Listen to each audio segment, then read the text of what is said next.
Hi everyone, Mrs. Hanson here, getting ready to perform our chemical kinetics and reaction mechanisms test review.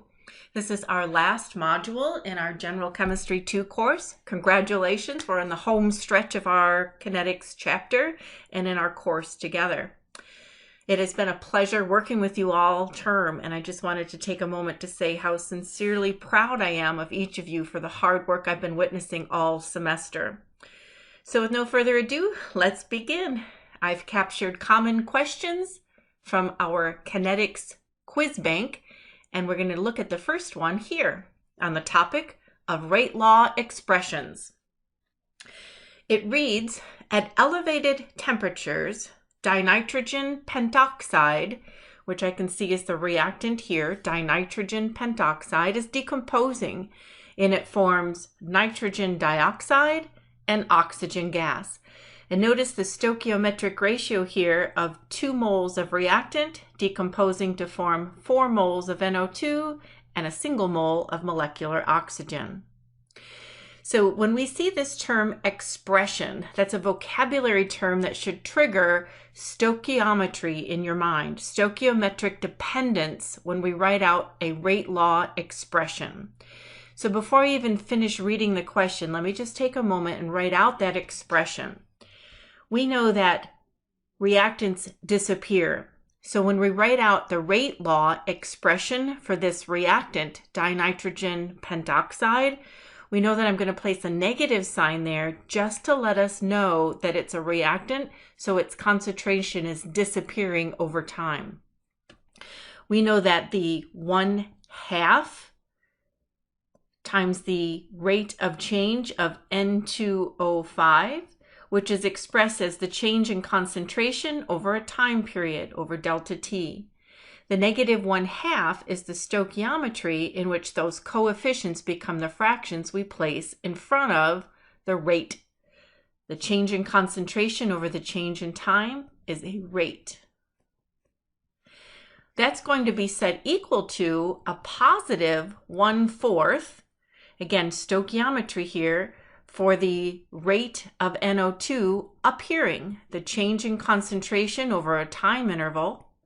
And that's why I've placed the positive sign in front of the 1/4 so that you can remember that products appear as time goes by. And that's going to be the equivalent of, we could just write 1/1 for the coefficient here, or just leave it off. That's your choice. I'll put 1/1 so we know that I remembered to consider the stoichiometry. And I'll put a positive sign there again just to let you know that the products are appearing. Now keep in mind that you will never have a negative rate. It's like saying I'm traveling 55 miles per hour backwards down the highway. That's such a thing as negative. It's a vector quantity, so there's no negative rates. Our answers will always be positive values. But the negative is there not to make the number negative on a number line, but to let you know it's disappearing as a reactant. Okay, so here's the rate law expression for this particular reaction. Now I'm ready to read this question under it. When the rate of formation of oxygen, and that's this right here, the rate of formation of oxygen is 2.2 times 10 to the -4 molarity per second. The rate of decomposition of N2O5, well, that's this. The rate of decomposition is what? So this is what we want to know. And this is what we are given. And so we're really just solving for the rate of N2O5 disappearing. So we could say -1/2, and I'm just going to call this variable that we're solving for, how about we just put X?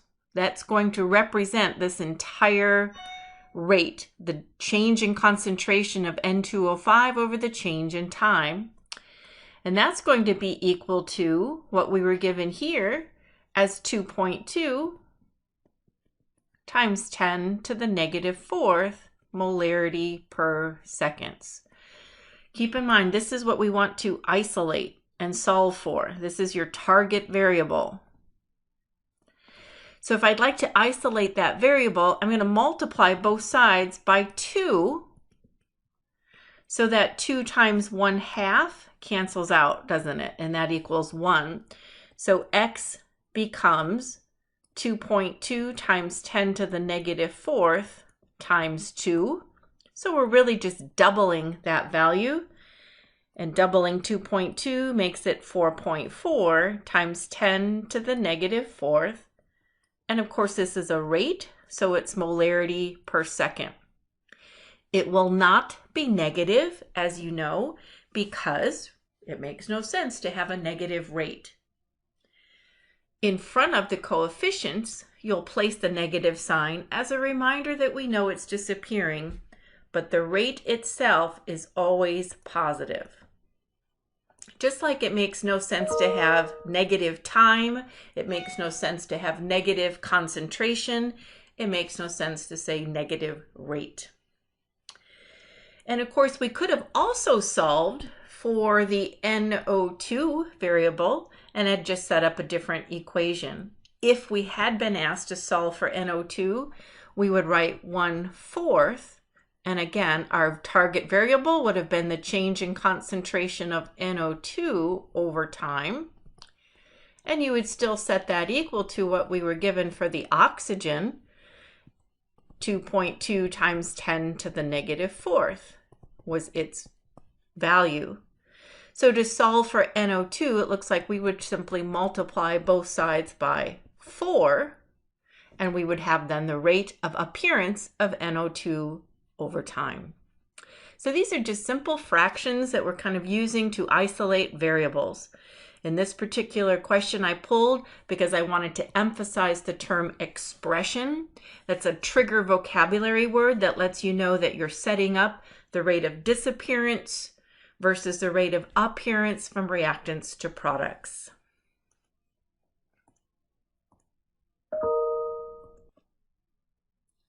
Well, let's take a look at a next example problem. This is on the topic of the integrated rate laws. And I know you have an equation sheet that you should have out or at least access to on your computer screen. The same little test-taking tool pages you've been given all term long. The very last set of pages are on the final module, Kinetics. So you'll find all kinds of good information there on integrated rate laws. First order, second order, you'll find the Arrhenius equation and so forth.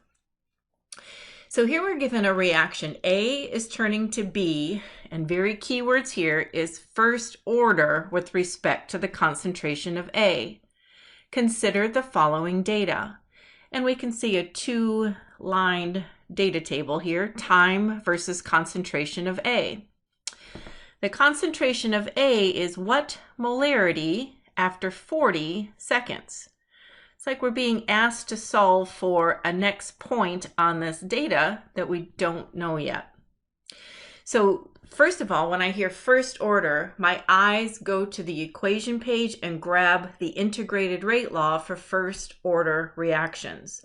And you can see that from your equation page, the natural log of A at some time is equal to negative KT plus the natural log of the concentration of A at its original value, right? The integrated rate law for a first order equation.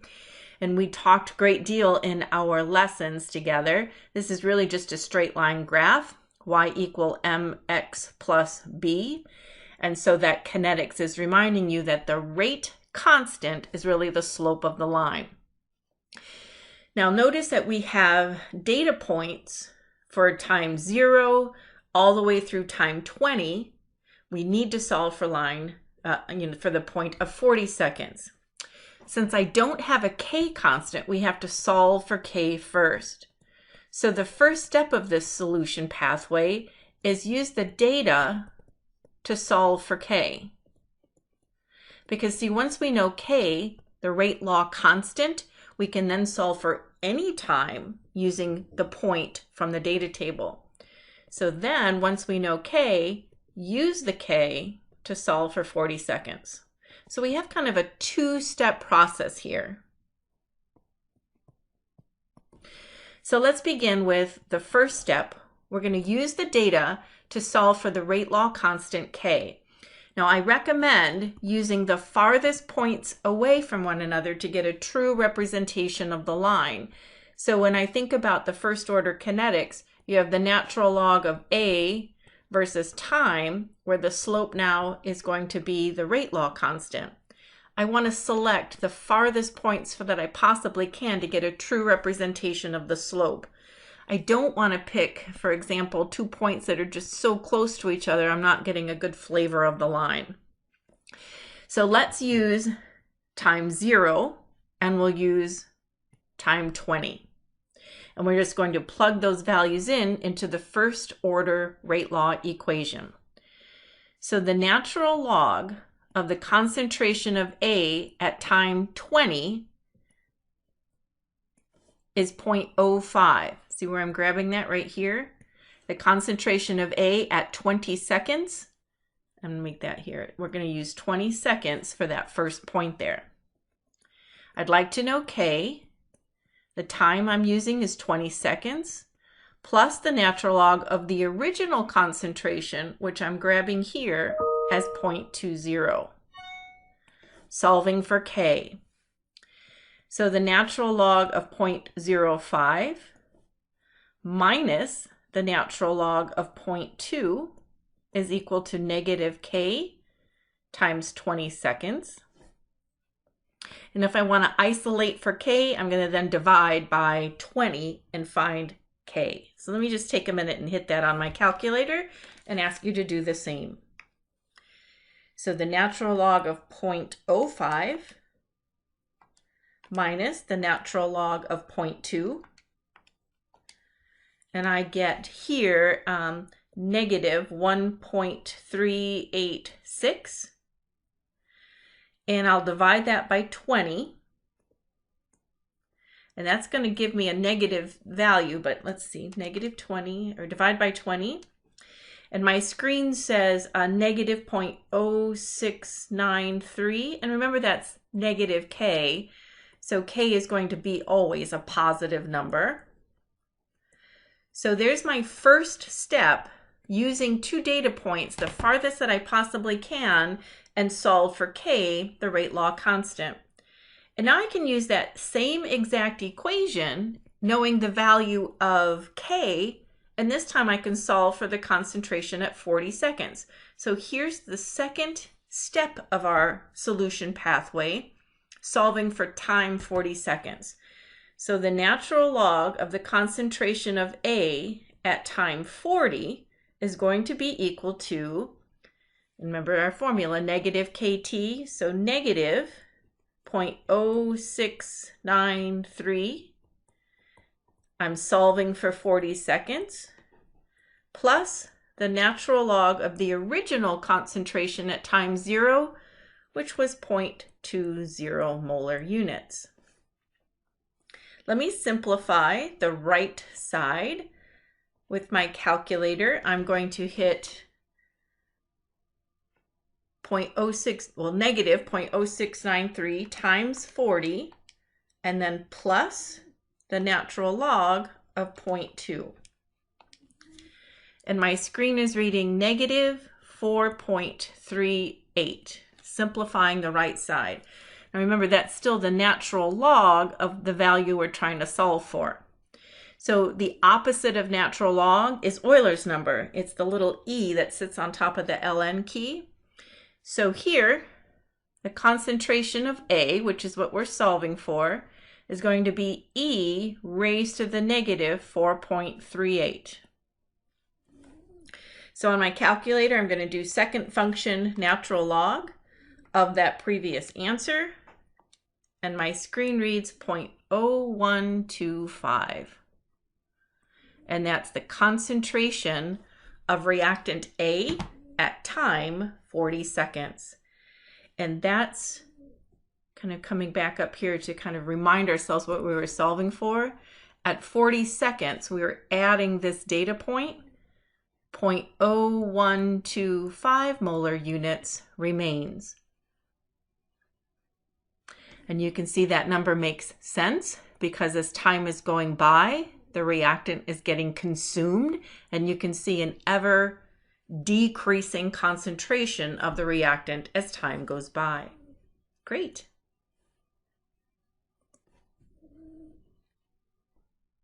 Here is a next question I pulled from an Arrhenius equation example. Now, the Arrhenius equation is unique in the sense that it's the only equation that talks about activation energy. So as soon as you read any key words about activation energy in a story problem, your eye should go to that section of your test-taking tool page related to the Arrhenius equation. We're given a rate constant at a temperature of 360, I'm just going to jot down variables, 366 Kelvin units for a first order reaction. The rate constant is given to us as 7.7 times 10 to the negative 3 per second. And the activation energy is given to us as 15.9 kJs per mole. What is the value of the frequency factor?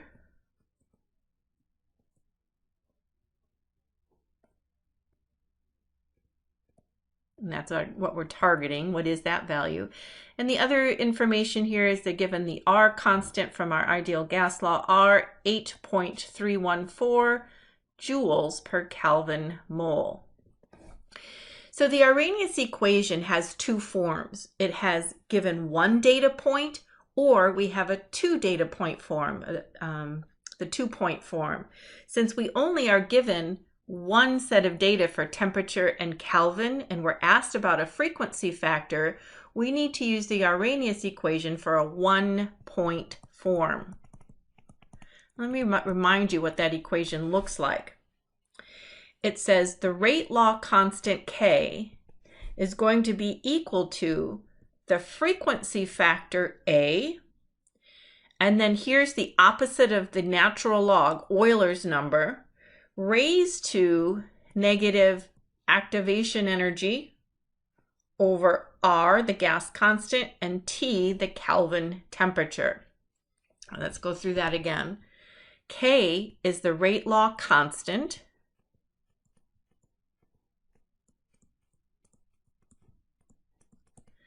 A is called the frequency factor. E is the opposite of natural log. EA we know to be activation energy. R is the constant that is given to us. We learned about it in the gas laws when we did PV equal nRT, PV equal nert. The R constant comes from 8.31 being the value, and we use the metric system joules per Kelvin mole. And the last variable there, remember, is the Kelvin temperature. We have all of the variables we need to solve for the frequency factor, A.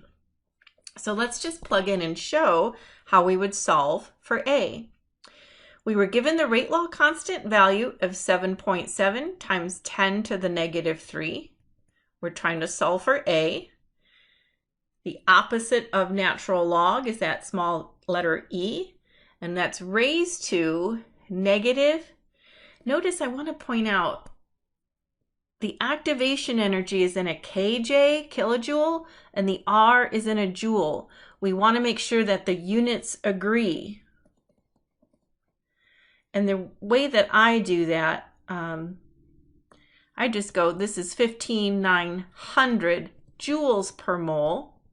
I find that easier than using 0.00831 kJs per Kelvin mole. You just have to make sure either switch EA to joules or switch R to kilojoules. Just make sure they're using the same, the same unit when you plug them into the same equation. So for what I'll do is just say that the activation energy is 15,900 joules per mole, and I'll set that over R, 8.314, which is already joules per mole Kelvin.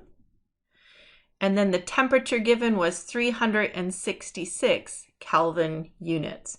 So that's all in a parenthesis, and that's the opposite of the natural log, Euler's number E, raised to that value. So let me just take a minute and I'm going to hit that parenthesis there on my calculator.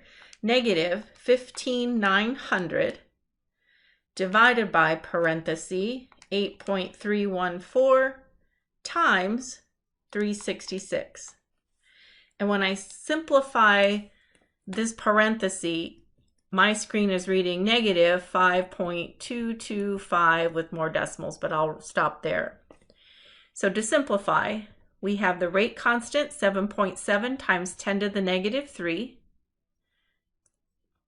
set equal to the frequency factor E raised to the negative 5.225.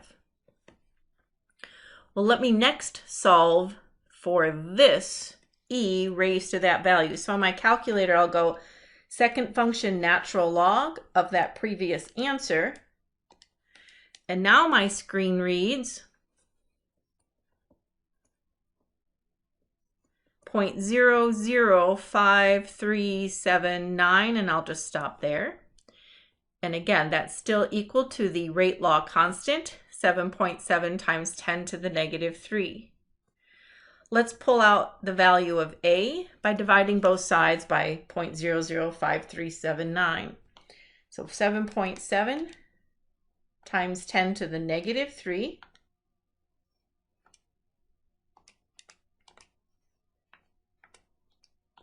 divided by that previous answer of 0.005379. And my screen reads 1.4315, probably need, let's say 2 or 3 sig figs, so 1.43.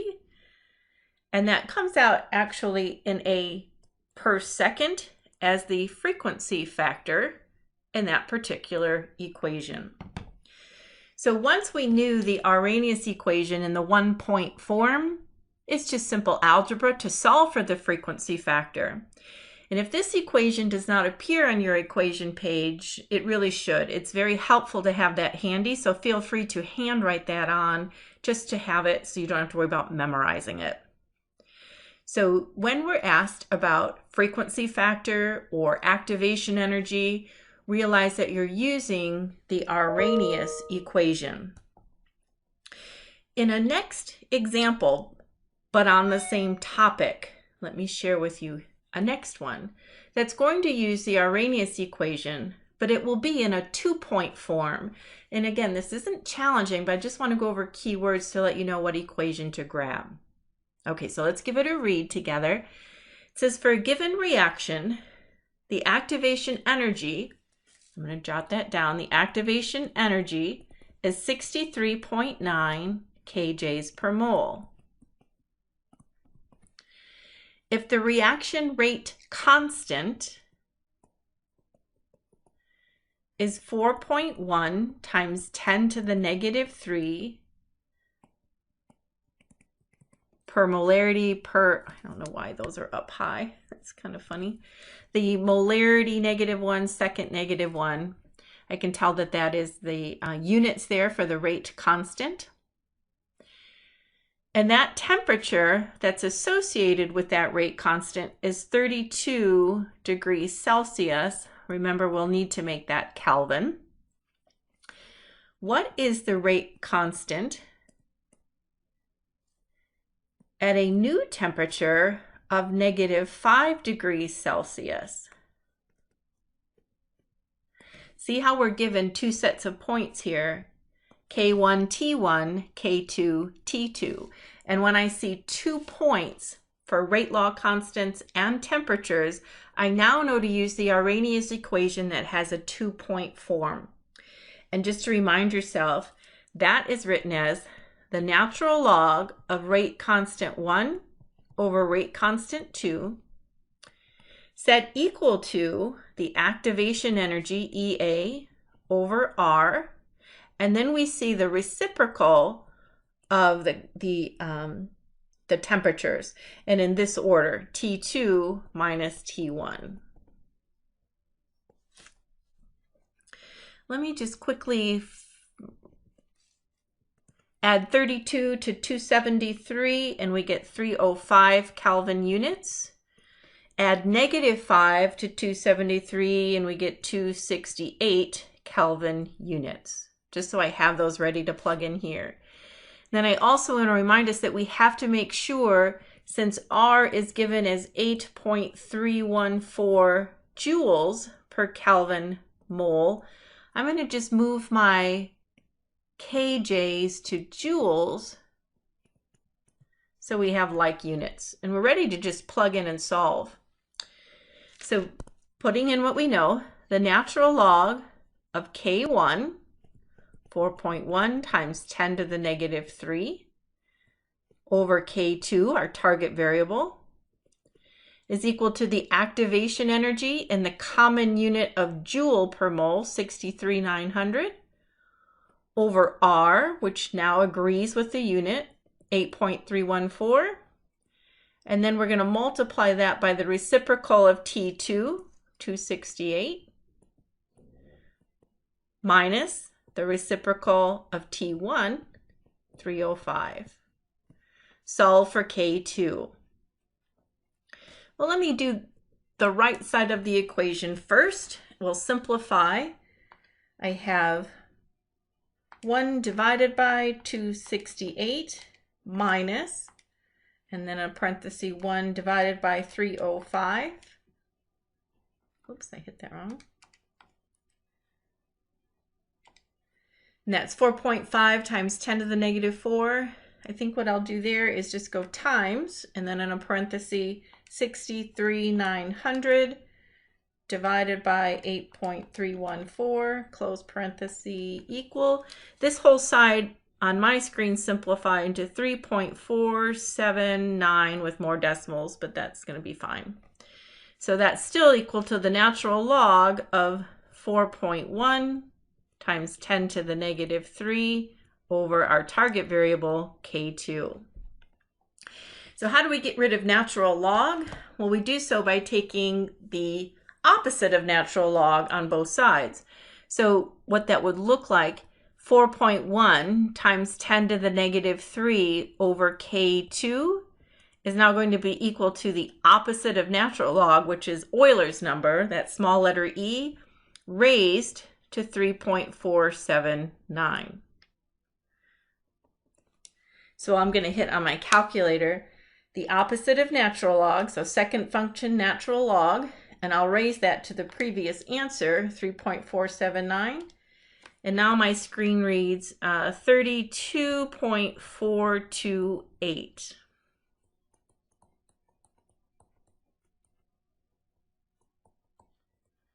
So there we are, kind of unburying the K2 from that parentheses with natural log attached to it. So we're going to multiply both sides by K2. And then we'll end up dividing both sides by 32.48 or 428 to kind of isolate that variable.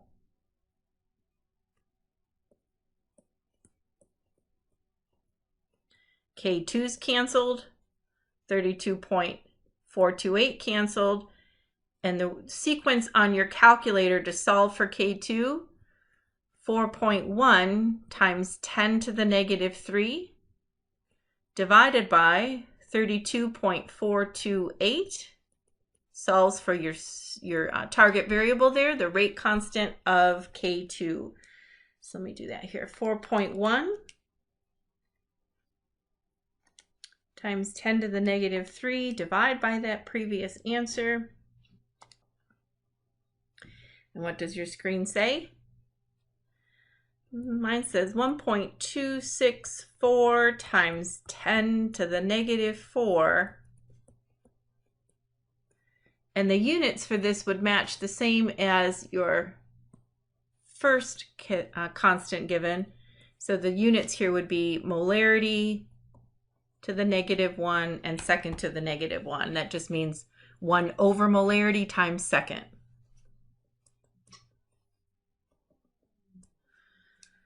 And that's your answer. So with our Arrhenius equation, I wanted to grab one that used 1-point form and another that used a 2-point form, just so we could practice one of each. We're doing great. Take a break if you need to. Deep breath. I have just a... All right, let's take a peek at a next example. Here's an integrated rate law second example. Oh, so this is one that a student had emailed me, and I thought, well, maybe other people have a question on it as well, so I'm going to include it in our review. It reads, a reaction A forming B follows first order kinetics. So right away, my eyes go to that spot on the equation page about the integrated rate law for first order. And you'll see that we modeled one earlier in this review. The natural log of A at some time t is equal to negative kt plus the natural log of A at time 0, the original concentration. It gives me a half-life of 21.7 hours.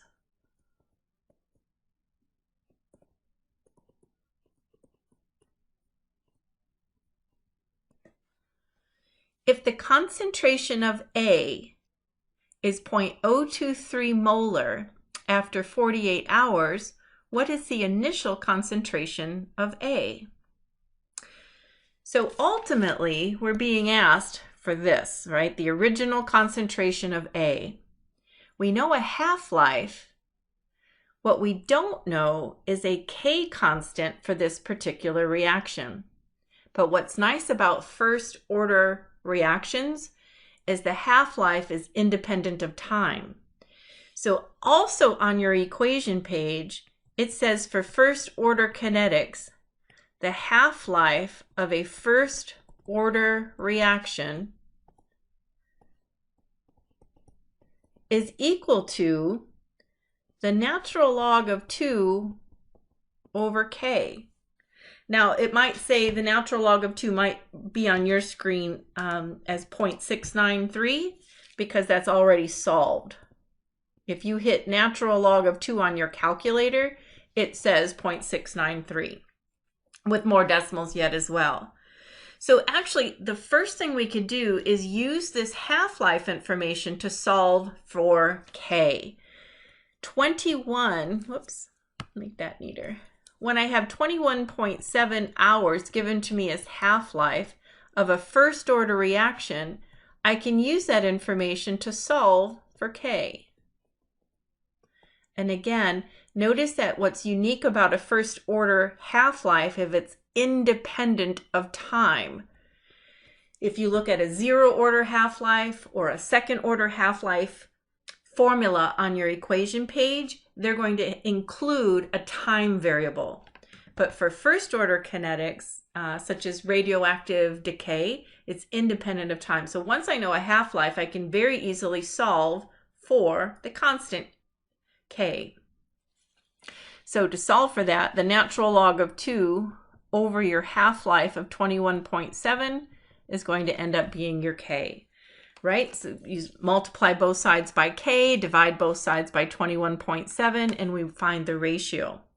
So I'm going to divide natural log of 2 by 21.7 hours, and K comes out to be a value of 0.03194 with more decimals yet, but that's plenty to solve with.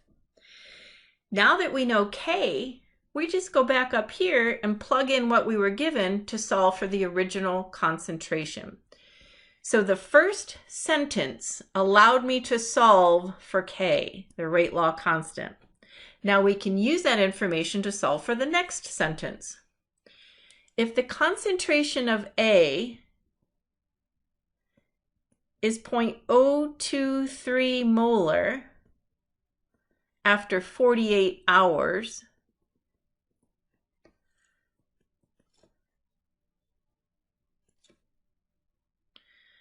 mine is set equal to minus KT plus the original concentration.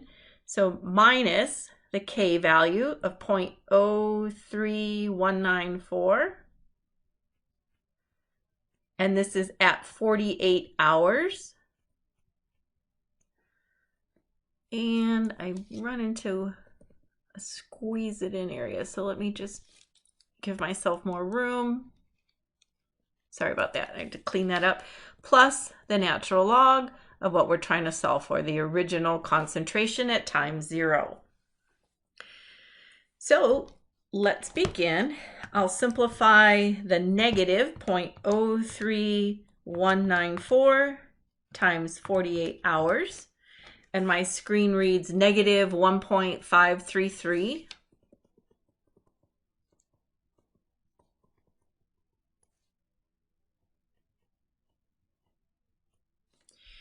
And I'm going to hit natural log of 0.023. And the screen reads negative 3.772, and then I'll just round a little bit. What we're trying to do is pull out for the natural log of A. So to both sides, I'm going to add 1.533.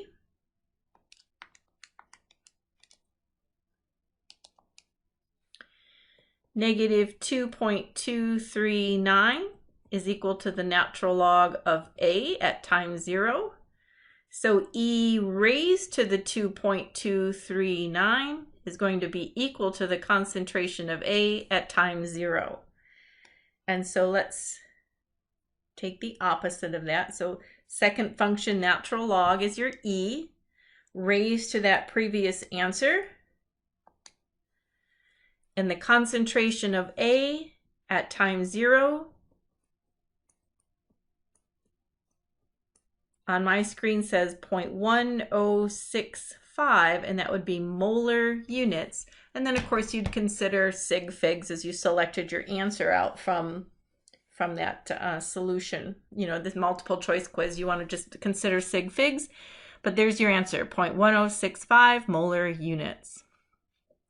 So with this question, I think if I'm going to make a mistake or get stumped and not know the plan of attack, it's solving first to find K, the rate law constant, knowing a half-life. And then once you know the K, it just becomes a plug and chug into the first kinetics integrated rate law.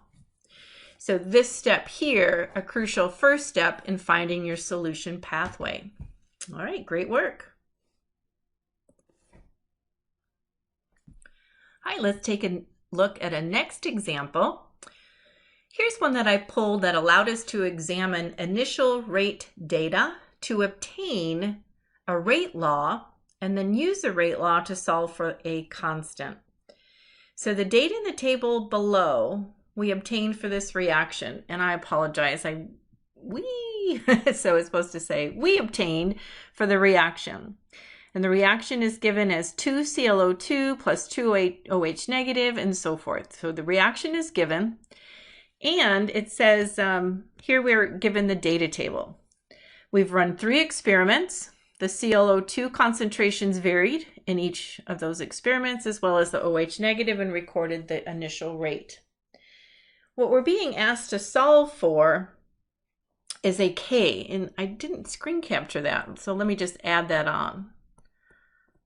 Solve for K, the rate law constant.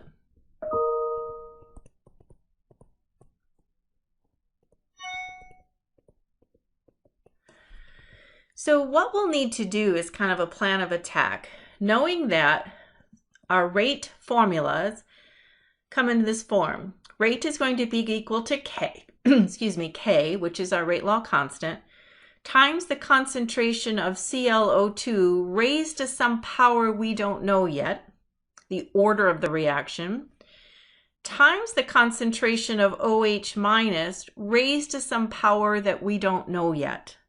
We have to figure out what order with respect to ClO2 and what is the order with respect to OH negative by comparing trials and figuring out the power, the exponent there. So for no other reason than it's first, I examine the first reactant and I try to find where it's held constant in the trials. And I wanted to note that between trial 2 and trial 3, ClO2 is held constant. And what that means is that there's no influence on the rate change from that particular reactant. that the only thing influencing the rate change would be the second reactant, the hydroxide, the OH minus. Let's compare trial 3 to trial 2.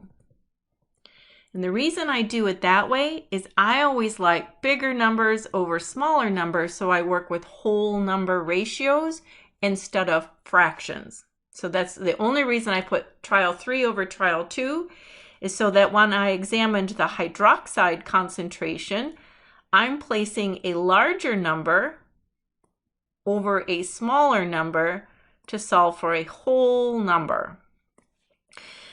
Going from trial 2 to trial 3, we tripled the concentration. Well, let's see what happened to the rate when we tripled hydroxide. In trial 3, the rate was 0.00828. And in trial 2, the rate is 0.00276. Simplify that ratio, 0.00828 divided by 0.00276. Oh, and that's exactly 3. So you say 3 raised to what power gives me 3?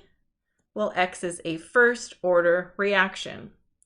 So we decided, just proved, that the order with respect to the hydroxide is first order. Now, which two trials should we examine for the ClO2? Well, to find how the ClO2 concentration influences the rate, we want to hold hydroxide constant, and we do so with trial 1 and trial 2. Now remember, I like to put bigger number over smaller number, so let's examine trial 1 compared to trial 2. And what we're going to examine then is the ClO2 concentration versus how much the rate changes. In trial 1, the concentration of 0.060 molar is being compared to 0.020 molar. Well, that ratio comes out to 3. 2 goes into 6 3 times. Well, what happened to the rate? Well, in trial 1, the rate is 0.0248 molar per second. And in trial 2, it's 0.00276 molar per second. And what does that simplify? 0.0248 divided by 0.00276, 8.985, that's a 9. 3 raised to what power gives me 9? Well, here I can see that this is going to be a second order equation. So with respect to the ClO2, we've determined that it's a second order overall. Now again, I emphasize how I decide what trials. I want to find a place where one ingredient is being held constant and the other is changed, so I can detect what's being influenced with the rate.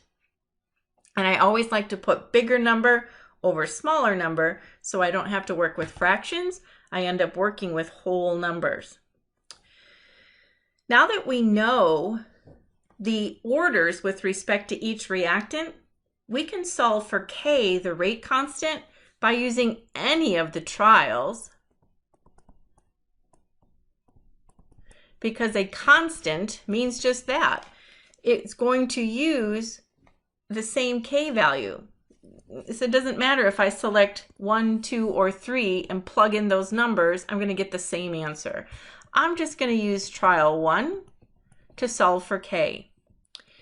So again, rate is equal to K. So rate in trial 1 was 0.0248. K is what we're solving for, times the concentration of ClO2, which was 0.06 molar in trial 1, but we determined it to be second order, and In trial 1, the concentration of hydroxide was 0.03, and we determined it to be a first-order reaction. Solve for K, knowing that the concentration of 0.06 is squared and the concentration of 0.03 is to the first order. 0.0248 divided by 0.06 squared, and I'll divide out again 0.03 and solve for K. And what does your calculator say? Mine says 229.6, and that would be 1 over molarity second overall. I don't even think they're going to ask you about units. It's not going to give you the same answer, but with different units as a choice, is what I'm trying to say. The test is not that tricky. So just look for the value that you solve for, and the units will be correct. They're not going to trick you by giving you the same answer, but with different unit choices, just so you know. Good. All right. Excellent work. All right. What's next? Oh, yes. Okay, so this one just came in this morning on an email, and I had just enough time to add it to the review session, so thank you for sending this along to me. I'm looking at a reaction of A proceeding to B, and notice that it tells me it's first order with respect to A. So my eyes go to the equation page, all about integrated rate law for first order. And it asks me to consider the following data. Again, I have time 0, time 10, and time 20 seconds and the corresponding molarities. What is the half-life of this reaction? This is the same problem but opposite direction as one that we worked just a few moments ago in this review session. I know the following equations from my first order integrated rate law. The natural log of the concentration of A at time t, some time that's gone by, is equal to negative kT plus the natural log of the original concentration at time 0. In order to solve for a first order half-life, we need to know K, we need to know K, which is the natural log of 2 over K for half-life. So really we have a two-step problem, don't we? We need to first solve for K, and once we know K, we can plug in to find half-life.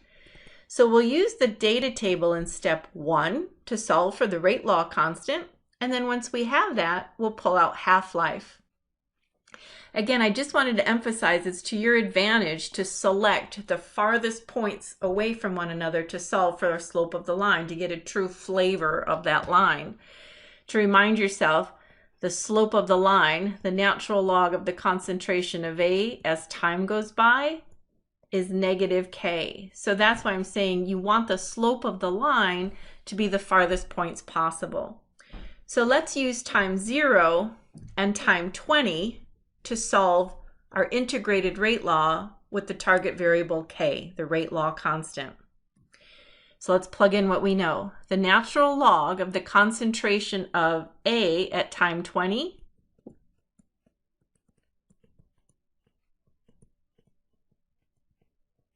will be equal to negative KT plus the natural log of the original concentration at time 0. Whoops, that should be 1.6.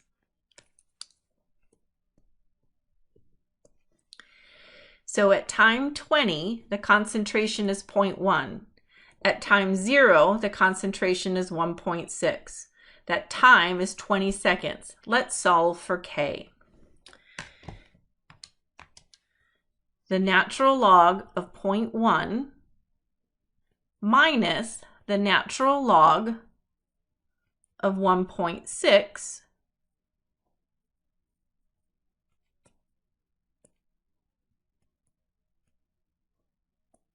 all over 20 seconds is going to give you negative K. And then we can just flip the sign and solve for K. So in my calculator, the natural log of 0.1 minus don't forget to close that parenthesis before you hit minus, minus the natural log of 1.6, close parenthesis. And my screen here reads negative 2.77. I'll divide that by 20, the time that went by, 20 seconds. And my screen reads negative 0.1386, but I know the constant will be positive, so I'm just going to report that as 0.1386 is the value of K. So we use the furthest 2 points and we solve for the rate law constant. Now we have what we need to solve for the half-life. The half-life is the natural log of 2, which is 0.693. Just hit that on your calculator and that's what it will say. Divided by the solution there we just found for the rate law constant, 0.1386. So natural log 2, close parenthesis, divided by that previous answer on my screen, and it says 5. 5 what? Well, 5 seconds. It takes 5 seconds for the original concentration to degrade exactly by half. Think about where that fits in. 5 seconds is exactly between time 0 and time 10. At this particular point, at 5 seconds, you would have half of the original concentration remaining, 0.80 molar units. Great. Yep, that's not tough. I just want to give you practice about, recognizing when you need 2 steps. If I'm needing a half-life value, but I don't have a K, use the data table to solve for that first, and then you can find your half-life. My very last question I'm going to share with you today is a graphing question. And I know that there were some on our ALEKS homework, and there were some on our test as well. So it's worth looking at, how do I read a graph to find activation energy or instantaneous rates and so forth. So good practice. Let's read it. It says, at elevated temperatures, methyl isonitrile isomerizes to acetonitrile. So one molecule flips into the other, and the reaction is given. This dependence on the rate constant on temperature is studied, and the graph below is prepared for us. The activation energy of this reaction is what?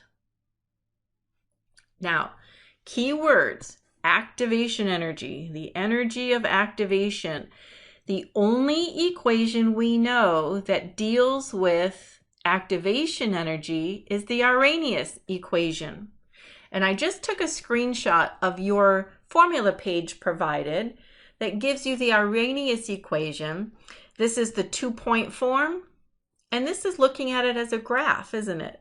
This graph is exactly what's given to us in this test question. The natural log of K is on the y-axis, and the reciprocal of temperature is on the x-axis. So the slope of this line is negative EA over R. All we really need to do to solve for the activation energy is find the slope of the line, multiply it by 8.31 to get rid of the R in this expression. So how do I read a graph to find the slope? What? Slope is equal to the change in y over the change in x, right? Rise over run. And what's extra nice about this particular problem is they actually provide me 2 points that are very easy to read. And that's the purpose of seeing those lines on the graph. They're trying to help you find 2 specific points that are easy to read.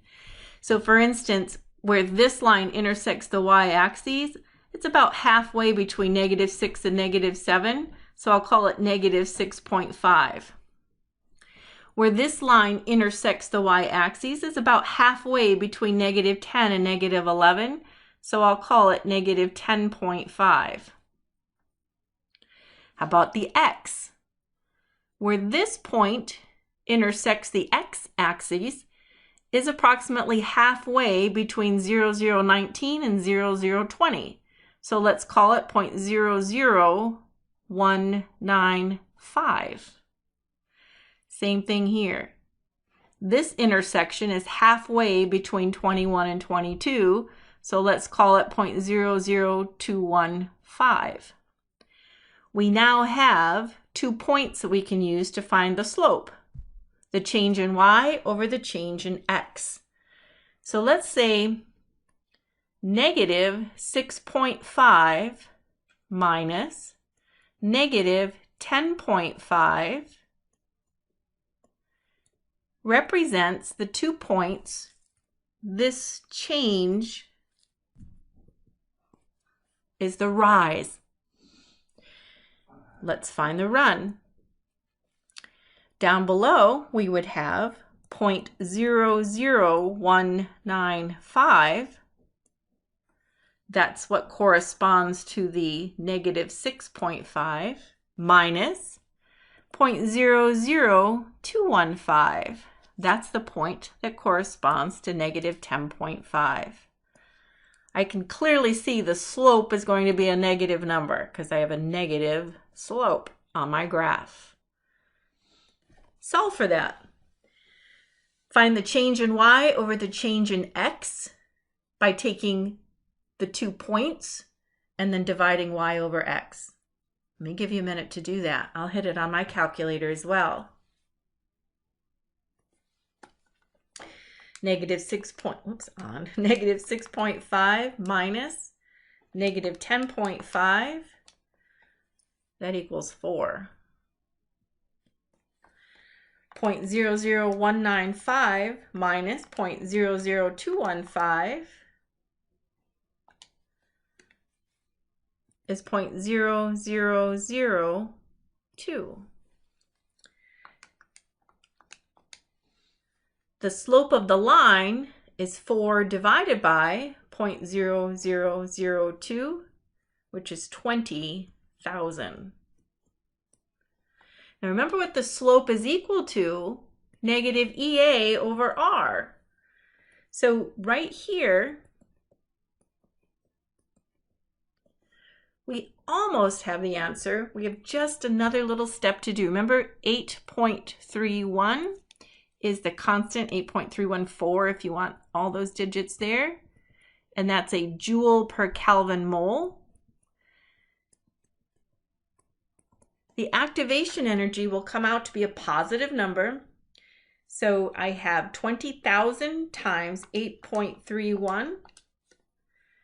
My screen, and again, it here still reads negative. It's just that the opposite of negative 20,000 is going to be your answer.